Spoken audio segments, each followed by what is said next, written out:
Members देखो, अभी market कल कैसा रहने वाला है, क्या कल यहाँ पे कंटिन्यू फॉल आता हुआ दिखाई देगा, क्या स्ट्रेटेजी हो सकती है, हम लोग सभी डिस्कस करने वाले हैं। ठीक है, और देखो आज मैंने दो वीडियो ऑलरेडी रख चुका हूं, यहाँ पे मेन चैनल के अंदर दो वीडियो आ चुके हैं। मार्केट में क्रैश हुआ, मार्केट कहां तक जाएगा, क्या मार्केट में पुल बैक आएगा कि नहीं, ये सब कुछ मैंने एक्सप्लेन कर दिया है। और देखो चाइना की न्यूज इंसर्ट की गई थी। आप देखो, आप समझदार है, अगर मेरे फॉलोअर है तो आप समझदार है, मैंने ऑलरेडी काफी हद तक डिस्कस कर चुका हूं कि बार बार मार्केट क्या करता है, न्यूज को इंसर्ट करता है। ठीक है, ओके।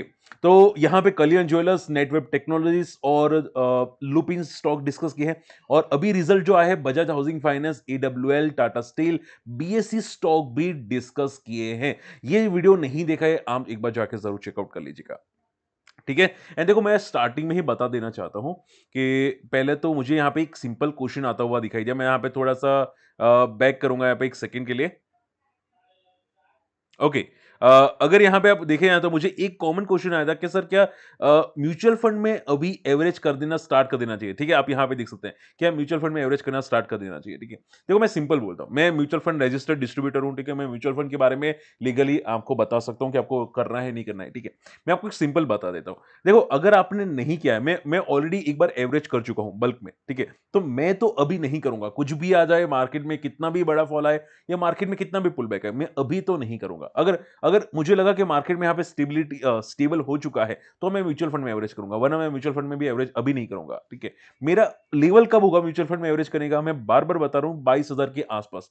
जब भी 22,000 को टेस्ट करेगा, मैं एवरेज करने की प्योर कोशिश करूंगा या मैं एवरेज कर लूंगा। ठीक है, मैं यहाँ पे थोड़ा लमसम ज्यादा डालूंगा यहाँ पे निफ्टी और स्मॉल कैप के अंदर। ठीक है, और अगर आप पूछे सर कौन सा बेस्ट म्यूचुअल फंड है, तो मैं जनरली निपॉन स्मॉल कैप को फोकस करता हूँ या कॉन्ट वाले को किसी को फोकस करता हूँ। यहाँ पे कॉन्ट फ्लेक्सी कैप है या निपॉन या केनरा रेवेको स्मॉल कैप फंड है, मैं ये तीन खास फंड को फोकस करता हूँ। ठीक है, और मैंने काफी म्यूचुअल फंड के मेरी होल्डिंग्स है मेरी मदर की, वो मैं आपको बता चुका हूँ।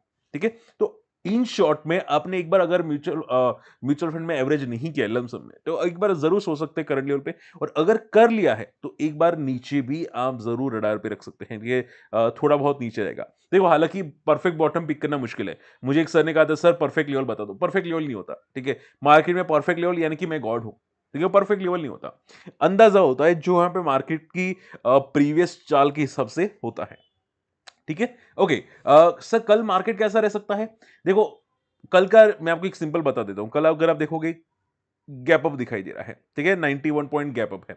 यानी कि मैं ना आपको पहले भी एक बार बताया था कि जब भी स्मॉल कैप 4% या उससे आसपास गिरते हैं या उससे ज्यादा गिरते हैं, एक पुल बैक आता है। ठीक है, हालांकि मैं खुद डर रहा था कि कल पुल बैक आएगा कि नहीं आएगा, क्योंकि जिस तरह से फॉल कर रहा है, मेरे हिसाब से तो चांसेस इस बार लग रहे थे कि शायद पुल बैक ना आए कल के दिन के अंदर, टुमारो। ठीक है, लेकिन अभी गिफ्ट निफ्टी बता रहा है कि शायद पुल बैक कल आ सकते हैं। लेकिन देखो इसको नल्ला पुल बैक समझना, इसको इसको प्योर पुल बैक मत समझना। ठीक है, अब कितना बड़ा पुल बैक आएगा मेरे लिए भी कहना मुश्किल है। तो आप ये समझो कि कल अगर एक गैप अप ओपन हुआ, ठीक है, कोई भी एंगल में ये गैप अप ओपन हुआ, तो 22,900 का रेजिस्टेंस है, 23,000 का रेजिस्टेंस है और 23,200 का रेजिस्टेंस है। ठीक है, तो मार्केट अगर गैप अप ओपन हुआ तो जल्दबाजी के अंदर एंट्री करने की कोशिश मत करना। थोड़ा वॉलेटिल होगा मॉर्निंग में। ठीक है, नीचे भी जाएगा और ऊपर भी जाएगा। तो आपको क्या करना है, 10 बजे के बाद, कितने 10 बजे के बाद इंट्राडे हाई ब्रेक करे या लो ब्रेक करे, वो आपको देखना है। ठीक है, मान लो कि गैप अप ओपन हुआ, ठीक है, वो क्या करेगा, मॉर्निंग में नीचे जाएगा। ठीक है, सपोर्ट लेगा, बाउंस बैक हो जाएगा। अगर वापस ब्रेक किया तो शॉर्ट करेंगे। ठीक है, या फिर नीचे के लेवल से बाउंस बैक किया और वापस डे हाई ब्रेक किया, गैप अप का हाई ब्रेक किया, तो एंटर करेंगे। ठीक है, ट्रेडिंग करने के लिए मैं बात करूं, ट्रेडिंग निफ्टी की ट्रेडिंग करने के लिए। ठीक है, तो ये चीज हम लोग कर सकते हैं कल के लिए। बाकी अगर पुल बैक आया तो इसको नल्ला पुल बैक ही समझेंगे, तो ये बात याद जरूर रखेगा। ठीक है, चलिए अब देखो मेरे वीडियोस में इंट्राडे के बारे में भी डिस्कस होता है और पोजिशनली लॉन्ग टर्म के बारे में भी डिस्कस होता है। ठीक है, तो मैं आपको ऑलरेडी दोनों पॉइंट समझा चुका हूं। अगर कोई कंफ्यूजन रहता है, मेरे मेरे वर्ड समझ में नहीं आप लोगों को आते, तो मुझे कमेंट जरूर करना, क्योंकि देखो काफी लोग एक्सपीरियंस होते हैं उनको समझ में आ जाते हैं, थोड़े नए होते हैं उनको सीखना थोड़ा टाइम लगता है। ठीक है, तो अगर आपको डाउट होता है तो मुझे पूछ सकते हैं, कोई इशू नहीं। ठीक है ना, ओके। नेस्डेक में बात करने जाए, यहाँ पे नेस्डेक की देखो क्यों क्रैश हुआ, ऑलरेडी मैं आज फर्स्ट वीडियो में बता चुका हूं यहाँ पे। ठीक है, कि मार्केट में आज नेस्डेक क्यों क्रैश होता हुआ दिखाई दिया, वो मैं आपको एक्सप्लेन कर चुका हूं। हालांकि Nasdaq from the lower level से थोड़ा बहुत रिकवर किया, लेकिन इसको पॉजिटिव मत समझना। हमारा मार्केट अभी भी नेगेटिव है और ये पुल बैक सस्टेन करेगा कि नहीं वो भी पता नहीं। ठीक है, तो अभी इसको पॉजिटिव मत समझना, नेस्डेक में पुल बैक है वो। ठीक है, एफआई की सेलिंग कंटिन्यूअसली है, 5,500 करोड़ की सेलिंग है। डीआई ने ज्यादा खरीदा है तो भी हमारा मार्केट गिरा है। ठीक है, अब लोग बोलेंगे कि भाई रिटेल इन्वेस्टर्स बिकवाली कर रहे हैं। भाई ये गलत चीजें हैं। ठीक है, ये गलत चीजें हैं। रिटेल इन्वेस्टर्स क्या पागल थोड़ी है कि इतना ज्यादा पोर्टफोलियो लॉस में होगा और वो ज्यादा बिकवाली करेंगे? I don't think so. और आप पोर्टफोलियो देखना भाई, लाल हो चुका है, आंखें बाहर निकल आ चुकी है। ठीक है, काफी लोगों के पोर्टफोलियो 99% लाल हो चुके हैं। ठीक है, तो जनरली प्रॉफिट बुक नहीं, वो एग्जिट नहीं करते। और आपने किसी ने एग्जिट किया ना कोई भी स्टॉक में, मुझे कमेंट जरूर करना कि सर मैंने इतना लॉस बुक किया ये स्टॉक में और इतना प्रॉफिट बुक किया ये स्टॉक में। ठीक है, तो मुझे कमेंट जरूर करना ताकि आप सभी को पता चले या मुझे भी पता चले कि किसने प्रॉफिट बुक किया है। ठीक है, बाकी चांसेस कम होते हैं ऐसे मार्केट में कोई एग्जिट करे। चलिए, रही बात मोदी जी की, यहाँ पे एक बहुत अच्छी न्यूज़ आ रही है कि मोदी जी ने यहाँ पे ट्रम्प साहब के साथ बातचीत की है, रिलेशन को इंप्रूव करने की कोशिश की है। अगर इंप्रूव होते हैं तो शायद इंडिया पे ज़्यादा टैरिफ ना लगाए और शायद इंडिया में कोई प्रॉब्लम ना आए। लेकिन देखो, इंडिया की प्रॉब्लम 2 चीज़ों से बनती है, एक ट्रम्प से और एक चाइना से। ठीक है, बाकी आई डोंट थिंक कोई और टक्कर देगा इंडिया को। ठीक है, कोई किसी का दम नहीं है इंडिया को टक्कर देने के लिए। ठीक है, इंडिया खुद एक बहुत ही शक्तिशाली कंट्री है। ठीक है, लेकिन पॉइंट क्या आ जाता है, चाइना कुछ ना कुछ लेके आता है और जो यूएस ट्रम्प साहब जो इश्यूज करते हैं, सैंक्शंस लगाते हैं, ठीक है, टैरिफ बढ़ाते हैं एक्सपोर्ट पे या इंपोर्ट पे, वो चीजें नेगेटिव हो जाती है। ठीक है, चलिए कलियन, केन्स टेक्नोलॉजीज के नंबर काफी अच्छे हैं, मुझे नंबर पसंद आए। लेकिन केन टेक्नोलॉजीज ऑलरेडी काफी स्ट्रेच हो चुका है, तो इसको नंबर भले पॉजिटिव है, इसको पॉजिटिव मत लेना। ठीक है, ऐसा ना हो कि भाई आप टॉप के लेवल पे फंस जाए लाइक कलियन ज्वेलर्स और आप निकल भी ना पाओ स्टॉक के से। ठीक है, तो केन टेक्नोलॉजीज, ठीक है, KAYN, केन टेक्नोलॉजीज का स्टॉक अगर बात करने जाए, आप यहां भी देख सकते हैं 700 का स्टॉक 7,000 गया है। आपको अभी भी लगता है कि भाई 7 लाख जाएगा, तो भाई आप शायद शेयर मार्केट में नए हैं। ये बिटकॉइन नहीं है, ये क्रिप्टो करेंसी नहीं है। ठीक है, नंबर अच्छा है, मे भी पुल बैक करे, मे भी छोटा मोटा पुल बैक करे, लेकिन इसको पॉजिटिव समझने की गलती ना करो। ओके, आईजीएल के बारे में बात करने जाए, आईजीएल नंबर्स वीक है फॉर मी, लेकिन एस्टिमेट से बेटर है नंबर, एस्टिमेट से काफी बेटर नंबर है, तो हो सकता है थोड़ा बहुत पुल बैक करे आईजीएल का स्टॉक। ठीक है, यहाँ पे आप देख सकते हैं स्टॉक काफी अच्छा लेवल पे बॉटम पे ट्रेड करा है, तो होप कि यहाँ पे एक पुल बैक करता हुआ आपको आईजीएल का स्टॉक दिखाई दे। ठीक है, लेकिन इसको पॉजिटिव मत लेना क्योंकि स्टॉक लॉन्ग टर्म के अंदर कोई रिटर्न नहीं दिए हैं। ओके, 360 के नंबर्स में देखो, मेरे को नंबर ये मिक्स लगे। आप देखोगे प्रॉफिट बड़ा है ईयर टू ईयर, अच्छी बात है, लेकिन नंबर्स इन लाइन, ठीक है, आप बोल सकते हैं बॉटम लाइन, ठीक है, बॉटम लाइन वीक है क्योंकि जो नंबर बड़ा है वो अदर इनकम से बड़ा है। अगर आप देखने जाए तो यहाँ पे क्वार्टर टू क्वार्टर में डिक्लाइन है इबिटा बेसिस पे। ठीक है, तो नंबर इबिटा बेसिस पे थोड़े वीक है और स्टॉक आई एम श्योर कि लाइफ पे आसपास ट्रेड करता हुआ दिखाई देगा। ठीक है, आप देख सकते हैं काफी ऊपर के आसपास ही ट्रेड करा था, तो यहां से एक प्रॉफिट बुकिंग की एक्सपेक्टेशंस यहां पे भी आपको दिखाई दे रही है। ठीक है, स्टॉक काफी ओवर स्ट्रेच हो चुका है। आप देखोगे स्टॉक रिसेंटली 500 का स्टॉक 1000 पे जाता हुआ दिखाई दे और लिस्टिंग से काफी बड़ा ओवरबॉट हो चुका है। Okay, last not the least Coal India. Coal India के नंबर देखने जाए तो यहाँ पे एवरेज नंबर है, कोई कोई फाड़ू नंबर नहीं है, उल्टा ग्रोथ भी नहीं है स्टॉक के अंदर। अगर स्टॉक के अंदर ग्रोथ नहीं होती तो स्टॉक ऊपर क्यों जाएगा, सोचो। ठीक है, ईयर टू ईयर कोई ग्रोथ नहीं है, ना क्वार्टर टू क्वार्टर ग्रोथ है। 10,000 करोड़ से 8,000 करोड़, कोई ग्रोथ नहीं है, तो क्यों ऊपर जाएगा? ठीक है, लेकिन ओवरसोल्ड मार्केट होता है ना भाई, मान लो कि कल पुल बैक आया मार्केट में, तो मे भी ये पुल बैक करे। ठीक है, तो बस उतना ध्यान में रखिएगा, बाकी नंबर्स को पॉजिटिव लेने की गलती ना करो।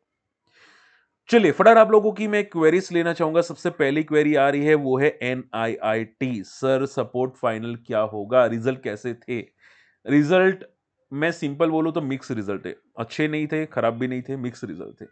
लेकिन इतना भी खराब नहीं था कि स्टॉक इतना ज्यादा क्रैश करे। ये फॉल जस्ट मार्केट की कंडीशन की वजह से है। तो आप ये समझो स्टॉक का सपोर्ट अभी नजदीक है 130 140, टेक्निकल चार्ट्स के हिसाब से यहीं पे सपोर्ट है स्टॉक का, तो ज्यादा फॉल की एक्सपेक्टेशंस नहीं है। ठीक है, आई होप कि मार्केट जहां पे सपोर्ट ले या मिड कैप या स्मॉल कैप जहां पे सपोर्ट आपको लेता हुआ दिखाई दे, वहीं पे NIT का स्टॉक सपोर्ट ले ले। ठीक है, तो ज्यादा पैनिक ना करो। चलिए, BSC bottom fishing by cautious रहना, आपको करना चाहते कर सकते हैं, लेकिन मुझे तो रिस्की लगता है टोटली। ठीक है, RBI लिक्विडिटी बूस्ट कर रहा है, मैंने भी न्यूज सुनी अभी, न्यूज आती हुई दिखाई दी, अच्छी बात है, लेकिन इसको पॉजिटिव टेम्पररी लेना। ठीक है, टेम्पररी, इसको परमानेंट पॉजिटिव मत लेना, क्योंकि देखो निफ्टी को जहां पे जाना है वो फॉल करके रहेगा। ठीक है, उसका उसका माइंडसेट क्लियर है निफ्टी का। अब कुछ भी न्यूज डाल दो तो आई डोंट थिंक उसको ज्यादा पॉजिटिव लेना चाहिए। ओला की बात करें जाए, ओला सर कहां तक गिर सकता है? देखो ओला डबल बॉटम बना रहा है, ठीक है। अगर ये गिरा तो आप ये समझो 50 के आसपास आने की कोशिश कर सकता है, 50 55 अप्रोक्सीमेटली लेवल के आसपास आ सकते हैं, लेकिन कोई ज्यादा पैनिक करने की जरूरत नहीं है स्टॉक के अंदर, ठीक है। टेम्पररी फॉल है। चलिए, एवरेज इन म्यूचुअल फंड देखो, म्यूचुअल फंड का एवरेज मैं ऑलरेडी बता चुका हूं, ठीक है। आप वीडियो का स्टार्टिंग में जाके चेकआउट कर सकते हैं क्या म्यूचुअल फंड का एवरेज करना चाहिए कि नहीं, मैंने ऑलरेडी एक्सप्लेन कर दिया है। और अभी सपोर्ट प्रॉपरली नहीं आया है, शॉर्ट एंड सिंपल की बात करो तो। ग्रीव्स कॉटन, ग्रीव्स यहां पे एक सेकेंड, देखो आज ग्रीव्स कॉटन काफी अच्छा पुल बैक किया था, ठीक है। रिजल्ट आने के बाद स्टॉक थोड़ा नीचे गया था, लेकिन पुल बैक अच्छा गया था। आई थिंक बिग बड़े प्लेयर्स है स्टॉक में, ठीक है। भले स्टॉक इंपॉर्टेंट लेवल्स तोड़ चुका है, लेकिन अभी भी स्टॉक में ऐसा लग रहा है कि कुछ है, ठीक है। अभी भी मोमेंटम है। अब ये समझो जब तक ये 225 के ऊपर है तब तक ये टेक्निकल चार्ट पे पॉजिटिव है, और जिस तरह से जा रहा है चांसेस हाई है कि 308 को भी टेक्निकल चार्ट पे बहुत जल्द ब्रेक करे, ठीक है। तो इसको पॉजिटिव रखना, लेकिन अभी जल्दबाजी के अंदर कूदना बेवकूफी हो सकती है, क्योंकि मार्केट स्टेबल हो जाए उसके बाद सोचेंगे, ठीक है। आप इसको रडार पे रख सकते हैं, लेकिन थोड़ा कॉशियस रहना, और कुछ नहीं। लास्ट नॉट द लीस्ट, वारी, वारी के बारे में मुझे क्वेश्चन आता हुआ दिखाई दिया। देखो, केपीआई ग्रीन, हाँ रिजल्ट नहीं दे रहा, मेरे को भी देखना पड़ेगा रिजल्ट क्यों नहीं दे रहा, ठीक है। And last not the least, वारी रिन्यूएबल्स की मुझे क्वेरी आती हुई दिखाई दी। ओके, अब देखो वारी रिन्यूएबल स्टॉक ऑलमोस्ट सपोर्ट पे आ चुका है, ठीक है। ये सपोर्ट, ये बेस बन चुका है स्टॉक का, ठीक है। जो भी होना था इसका हो चुका है। आई डोंट थिंक इसमें कोई ज्यादा बड़ा सेलिंग प्रेशर अभी आएगा, लेकिन हाँ, मैंने ऑलरेडी आप लोगों को सिखाया है कि स्टॉक ओवरसोल्ड होते हैं ना, उसके बाद टाइम स्पेंड करते हैं, ठीक है। देखो, बड़ी रैली, फॉल, साइडवेज एंड बड़ी रैली, ठीक है। स्टॉक ऐसे मोमेंटम करते हैं, तो इसको अभी बॉटम समझ सकते हैं, लेकिन यहां से निकलने में टाइम लगेगा स्टॉक को, ठीक है। बॉटम आउट मतलब ऊपर जाने में स्टॉक को टाइम लगेगा, ठीक है। ये बात याद रखिएगा। चलिए, आई होप आज का वीडियो समझ में, स्टिल कोई डाउट रहता है कमेंट जरूर कीजिएगा, टेलीग्राम में नहीं है जाके जुड़िएगा जरूर, सर्च करना माई स्टॉक मार्केट फंडा। देखो आज लाइव नहीं आ पाया था, थोड़ा टेक्निकल इश्यूज था, और ऐसा मत सोचना कि मार्केट नेगेटिव था इसकी वजह से नहीं आया, काफी चीजें हम लोग करते हैं निफ्टी में, स्टॉक्स में, ठीक है। तो हम लोग वापस आएंगे smart money boost bye market, ये चैनल को सब्सक्राइब करना मिस मत कीजिएगा, यहाँ पे कल वापस आ जाएंगे। मिलते हैं अगले वीडियो के अंदर, तब तक के लिए गुड बाय, जय हिंद।